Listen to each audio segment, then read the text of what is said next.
Olá pessoal, tudo bem? Aqui é a professora Alessandra Vieira do curso CPC e hoje nós vamos ter uma aula sobre Estatuto da Criança e do Adolescente.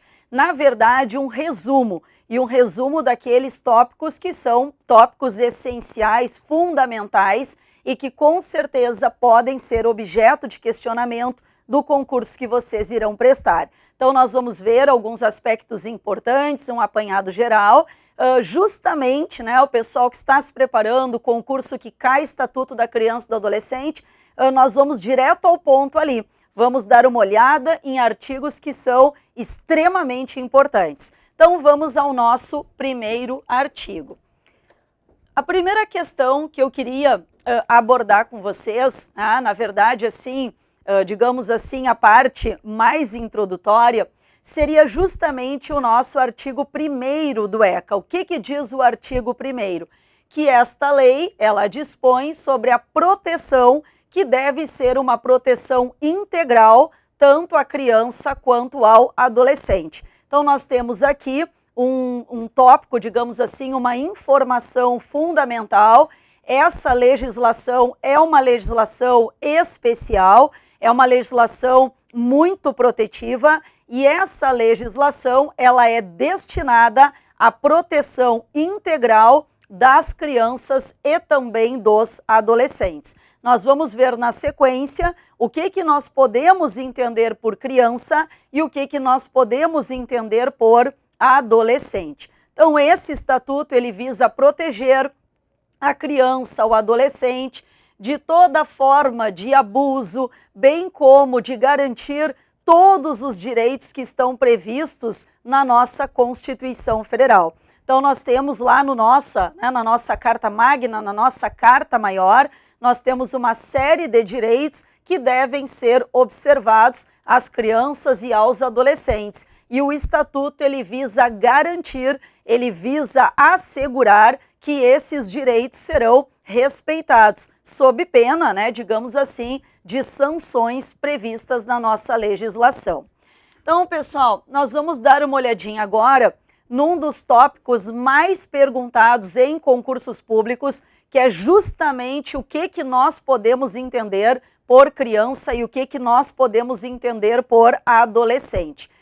Essa definição, ela está no artigo 2º do ECA, que diz o seguinte: considera-se criança para os efeitos dessa lei toda pessoa que estiver, digamos, entre 0 e 12 anos incompletos. E adolescente é aquela pessoa que está entre 12 anos e 18 anos de idade. Então, esse ponto aqui vocês precisam assinalar bem. Como eu falei para vocês, é muito perguntado isso em concurso, certo? Eles adoram colocar, por exemplo, que criança vai até 14, até 16 anos, que o adolescente seria ali dos 16 até os 18. Cuidado, tá, pessoal?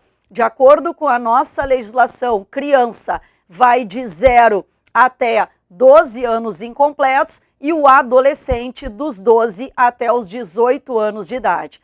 E o parágrafo único, ele traz uma exceção de aplicabilidade desta legislação especial. O parágrafo único, ele diz ali, nos casos expressos em lei, aplica-se excepcionalmente este estatuto àquelas pessoas que estiverem entre 18 e 21 anos de idade. Vocês poderiam dizer, professora, dá um exemplo de uma situação em que o estatuto ele poderia ser aplicado para uma pessoa, digamos, maior de 18 anos, que esteja ali entre 18 e 21 anos de idade.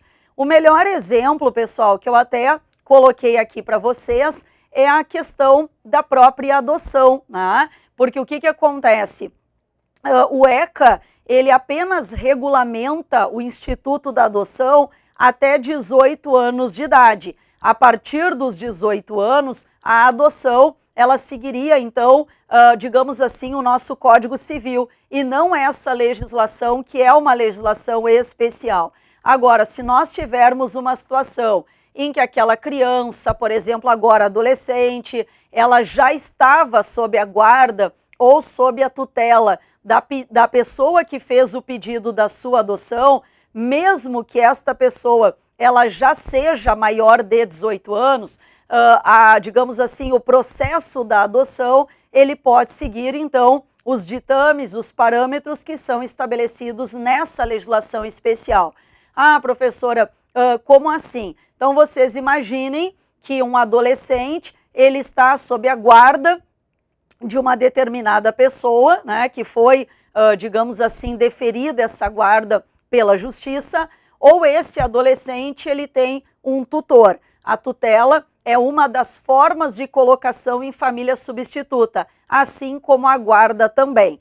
Então, esse tutor que criou uma grande afinidade, né, com aquele adolescente do qual ele está há bastante tempo cuidando, ele resolve entrar com pedido de adoção.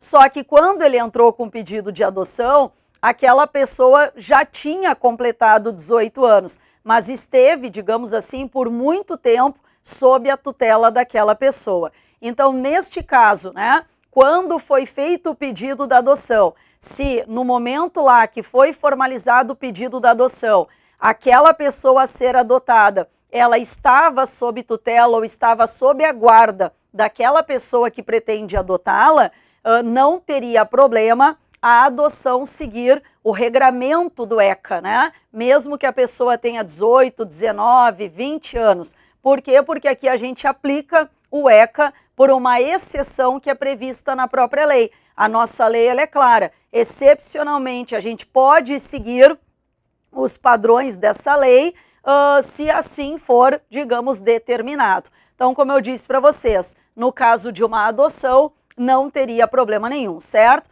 O tutor, ele entra com o pedido de adoção e logo que ele entrou com o pedido, o pupilo dele completou 18 anos. Então, quando ele fez o pedido, aquela pessoa que ele pretende adotar já estava sob os seus cuidados, já estava sob a sua guarda. Então, neste caso, a gente pode seguir, sim, os parâmetros previstos na nossa legislação. E voltando aqui, eu coloquei bem grande aqui, né? Fiz um esqueminha ali, justamente para quando vocês forem estudar, vocês lembrarem bem dessa questão. Criança vai de 0 até 12 anos de idade incompletos e o adolescente, ele está ali entre 12 e 18 anos de idade. E como eu disse para vocês, excepcionalmente, pode ser aplicado o ECA a uma pessoa maior de 18 anos e menor de 21 anos, né? Dentro daquelas hipóteses previstas na nossa legislação. Então, não esqueçam de marcar o artigo 2º, porque o artigo 2º, ele é fundamental. Ele é um dos tópicos, como eu disse a vocês, mais perguntados em provas de concursos públicos, ok?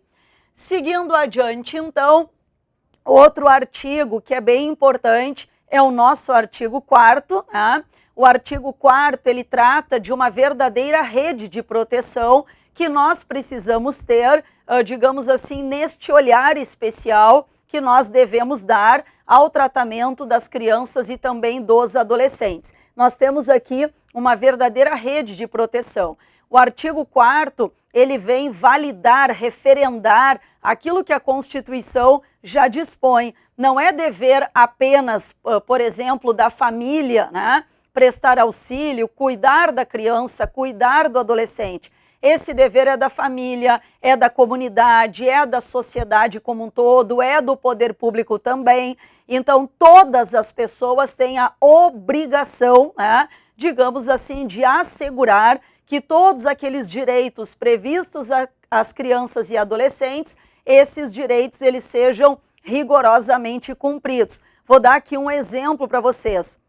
Nós temos uma disposição no nosso ECA que obriga, por exemplo, aos professores, se o professor ele recebe em sala de aula uma criança que está, digamos assim, aparentando, né, ter sido vítima de maus tratos, ou até pelo relato da própria criança, ou pelo fato dela estar com um baixo aproveitamento, ela tem muitas faltas, um alto índice de repetência, tudo isso, pessoal, tem que ser levado ao conhecimento das autoridades competentes. Quando a escola, por exemplo, tem ali, digamos assim, a ideia, né, de que aquela criança ela possa estar sofrendo alguma violência, alguma crueldade, alguma opressão, é uma obrigação da escola comunicar às autoridades competentes. Por quê? Porque a escola faz parte dessa rede de proteção. Então, o artigo 4º ele diz ali, ó, é dever da família, é dever da comunidade, da sociedade em geral, bem como do próprio poder público, assegurar com absoluta prioridade a efetivação de todos os direitos, como o direito à vida, à saúde, à alimentação, à educação, ao esporte, ao lazer, à profissionalização, à cultura, à dignidade, o respeito, a liberdade, a convivência familiar e também a convivência comunitária.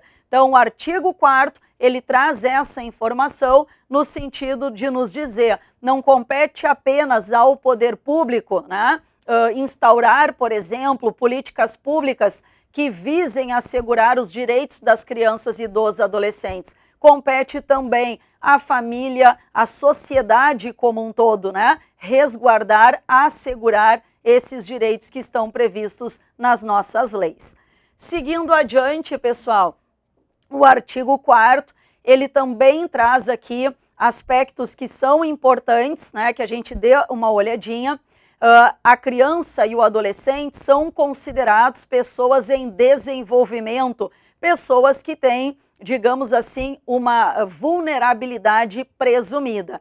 Por isso, existem, né, digamos, algumas garantias que são previstas na nossa lei, como a garantia da primazia em receber proteção, em receber socorro, em quaisquer circunstâncias. Então, a ideia é que sempre a criança, sempre o adolescente devem ter um atendimento prioritário, né? Numa situação em que requer uma proteção ou um socorro, digamos assim, de uma forma mais rápida. Coloco então aqui para vocês o seguinte exemplo, né? Assim, para ilustrar. Imaginem que nós temos um acidente de carro numa grande rodovia e dentro daquele carro tinha uma criança, tinha um adolescente e tinham outros familiares adultos. A nossa lei diz que a criança e o adolescente, eles têm prioridade, né, naquele atendimento, naquela proteção, principalmente naquele socorro, em virtude, né, dessa vulnerabilidade que é uma vulnerabilidade presumida.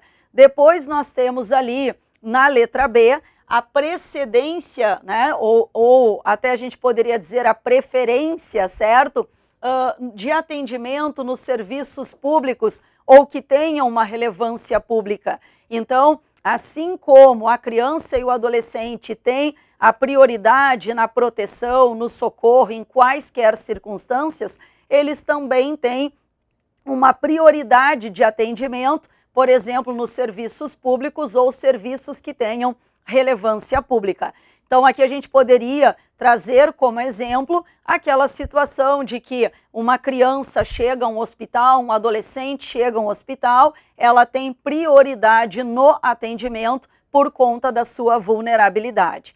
E a letra C e a letra D, que são muito parecidas, trazem também a ideia, né, de que sempre nas políticas públicas, quando se pensam, né, em políticas sociais públicas, sempre a criança e o adolescente devem ser o centro das atenções, bem como diz a nossa letra D, que eles devem ter uma destinação privilegiada, uma destinação prioritária no que tange a recursos públicos, nas áreas que são relacionadas tanto à infância quanto à juventude. Então, quando se tem, por exemplo, recursos públicos, e esses recursos públicos, as nossas autoridades, né, vão fazer ali um estudo no intuito de verificar em qual área aquela verba, digamos, será aplicada, diz ali a nossa letra D que as crianças e adolescentes têm uma destinação privilegiada, prioritária desses recursos, que deverão ser aplicados em todas as áreas que são relacionadas à infância e também à juventude. Seguimos então, também coloco aqui para vocês como um tópico que eu considero bem importante, e no ano de 2019 nós tivemos uma alteração no nosso Estatuto da Criança e do Adolescente, e uma das alterações que nós tivemos foi no artigo 8º. O artigo 8º, pessoal, letra A, institui a Semana da Prevenção da Gravidez na Adolescência.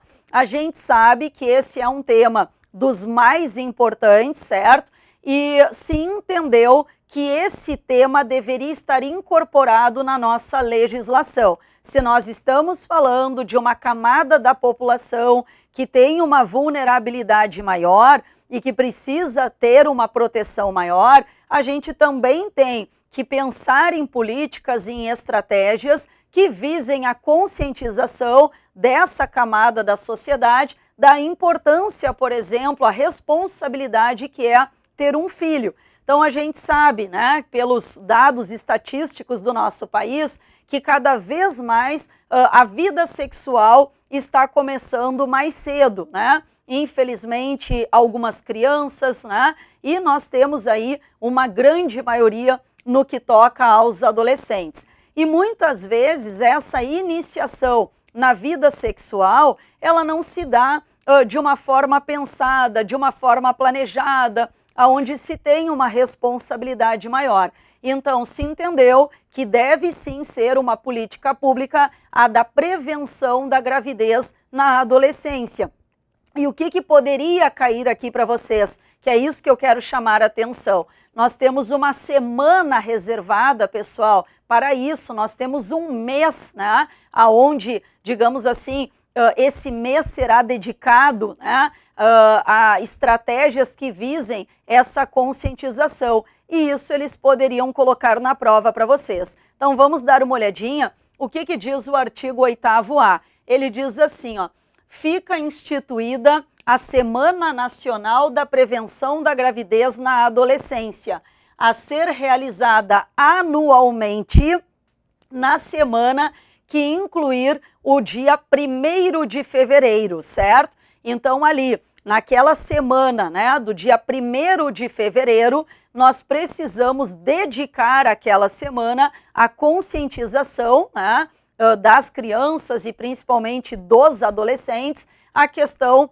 da gravidez, né? Claro que isso é muito mais voltado para os adolescentes do que para a criança em si, certo? Mas diz lá, ó, essa semana, né, que se inicia no dia 1º de fevereiro, ela tem como objetivo disseminar informações sobre medidas preventivas e educativas que contribuam à redução da incidência da gravidez na adolescência. Então aqui, pessoal, como eu falei para vocês, né, é uma semana em que o legislador entendeu que esta semana, que tem início ali no dia 1º de fevereiro, ela deverá ser dedicada à conscientização, né, dos nossos adolescentes, que é justamente aquela fase da vida em que os hormônios estão à flor da pele, que começam normalmente os namoros, e aí a gente sabe que o risco ele é maior, porque também nessa faixa de idade, a maturidade ela ainda não está completa. Então, o adequado é que nós tenhamos essa conscientização justamente sobre um tema dos mais importantes e um tema que, óbvio, né, pessoal, vai afetar a vida não só daquela menina, por exemplo, grávida, como também a vida dos seus familiares. Então, nada mais justo do que esse tema ter sido colocado dentro da nossa legislação, que é uma legislação de caráter protetivo. Não esqueçam, vocês poderiam dizer, professora, mas como é que eles botariam isso? Acreditem, pessoal, eles mudam ali, em vez de ser fevereiro, eles colocam setembro, né? E às vezes o aluno, ele sabe que existe a Semana Nacional da Prevenção da Gravidez, mas não lembra que a gente tem que dar importância para o mês em que essa conscientização ela acontece. Concurso público, o pessoal pega o aluno no detalhe, né? Então não é no mês de setembro, não é em dezembro, não é em março. Essa Semana Nacional, ela deve ocorrer no mês de fevereiro, né? Ali a partir do dia 1º de fevereiro.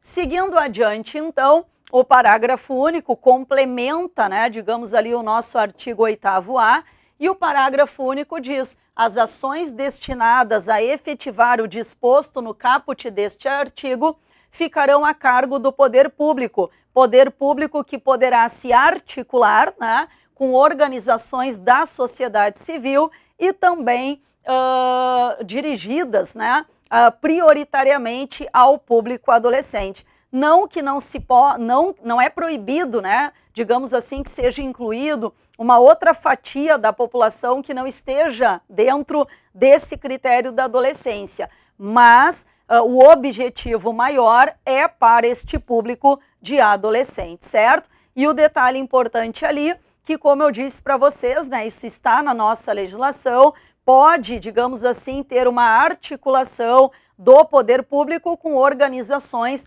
da nossa sociedade civil, a fim de implementar, né, da forma mais adequada possível essa semana voltada para a conscientização, para a prevenção da gravidez na adolescência.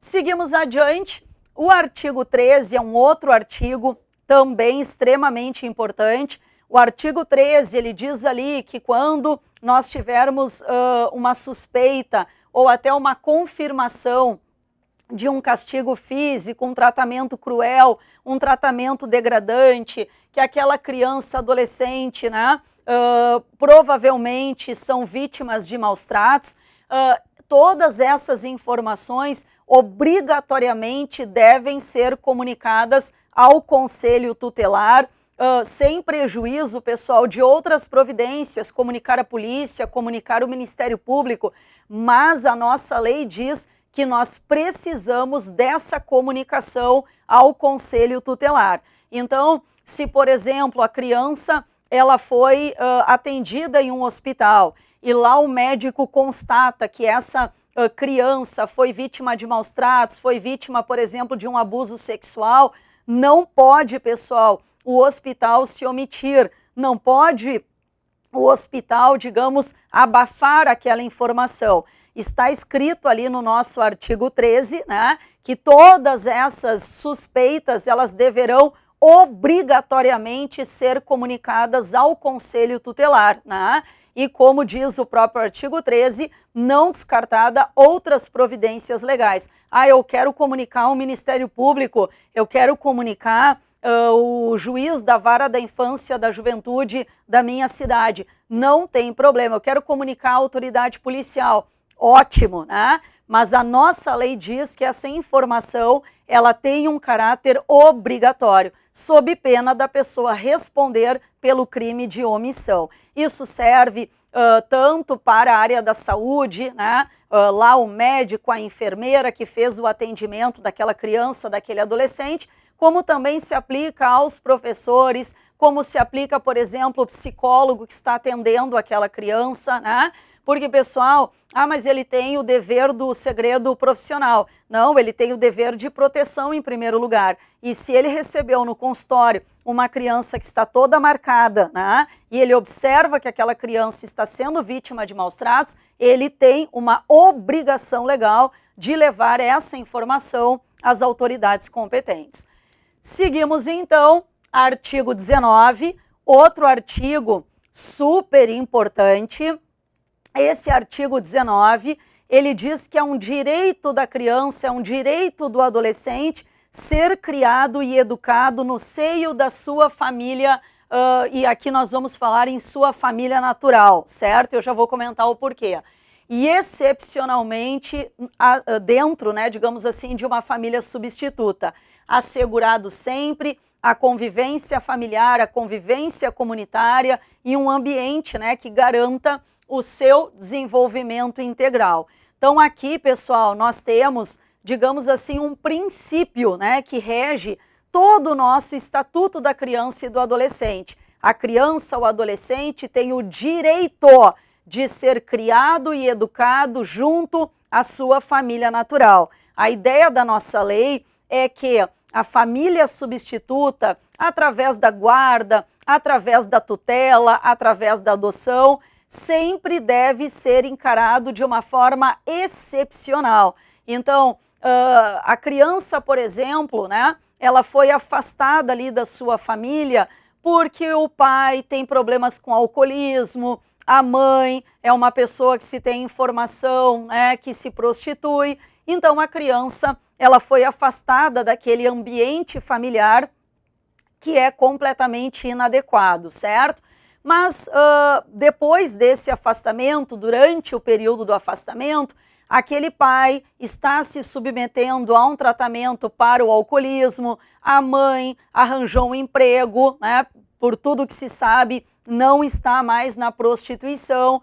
Então, não há porquê, pessoal, se nós temos meios para resgatar, digamos, esse convívio, né, com a sua família natural, não há motivação, não há motivo suficiente para que essa criança ou adolescente seja afastado, seja colocado sob a guarda, por exemplo, dos seus avós, ou até mesmo tenha um tutor.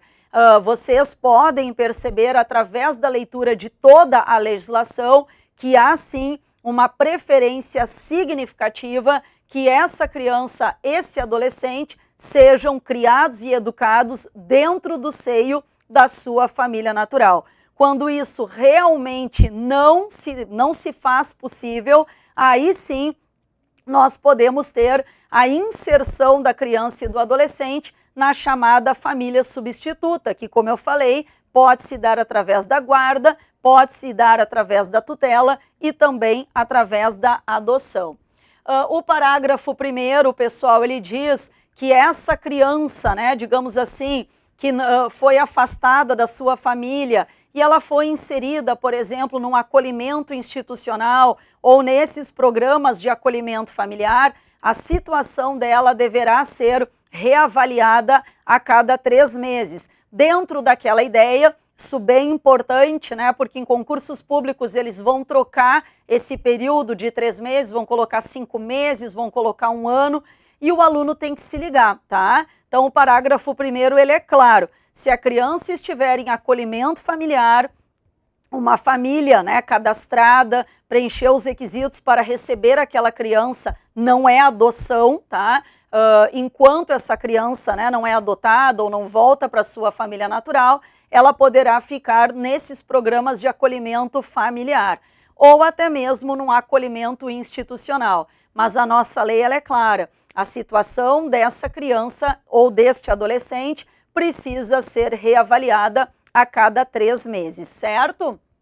O parágrafo 2º, também super importante, ele diz ali que a permanência da criança e adolescente nesse acolhimento, né, nesses programas, por exemplo, de acolhimento institucional, quando ela vai para uma casa de passagem, para um abrigo, né, digamos assim, nessa forma, né, digamos, de proteção, essa situação ela não deve se prolongar por mais de 18 meses, certo? Evitar, então, pessoal, que entre criança, por exemplo, naquela casa de acolhimento, né, que é um acolhimento, digamos, do Estado, do governo, e que saia de lá praticamente adulto, que a gente sabe que é o que acontece, né, digamos assim, reiteradas vezes. Então, a nossa lei, ela diz, olha, essa situação que tem que ser reavaliada a cada 3 meses, também não poderá se prolongar por mais de 18 meses. Então, se em 18 meses, né, nós não tivemos ali, digamos assim, uma solução, ou ela é encaminhada para adoção, ou ela volta para sua família natural, desde que, obviamente, isso seja seguro, né, para ela, mas a ideia é que ela não fique dentro de um acolhimento institucional, naquele ambiente que a gente sabe que não é um ambiente que vai oferecer, né, por mais que, digamos assim, as pessoas trabalhem com tanto amor e com tanta dedicação, mas não é a mesma coisa do que estar junto à sua família ou até mesmo junto a uma família substituta. Por isso que diz a lei que essa situação de acolhimento institucional não deverá perdurar por mais de 18 meses. Mas claro, pessoal, que tudo tem exceção. E ali diz, ó, salvo comprovada a necessidade, né? Então esse salvo comprovada a necessidade é o que dá, digamos assim, essa abertura para que esse prazo ele acabe, né, digamos assim, sendo prorrogado por um período muito maior.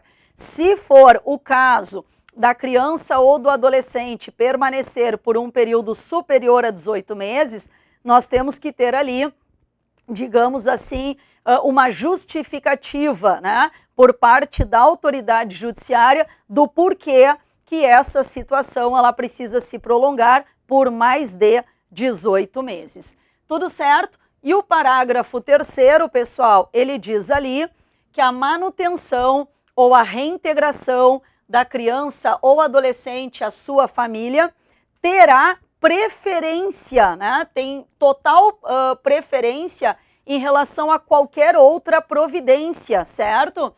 Caso em que, se ela retornar à sua família, ela poderá, junto com a sua família, ser incluída em serviços e programas de apoio, né? Digamos assim, essas políticas públicas que nós temos para apoiar essas famílias, que normalmente são famílias carentes. Então, a ideia do parágrafo 3º, e eu já tinha dito isso para vocês, é que o retorno dessa criança ou adolescente à sua família natural tenha uma preferência absoluta sobre qualquer outro tipo de providência. Certo, pessoal? No próximo bloco, vamos dar mais uma olhada em outras dicas importantes dessa matéria, que é o Estatuto da Criança e do Adolescente.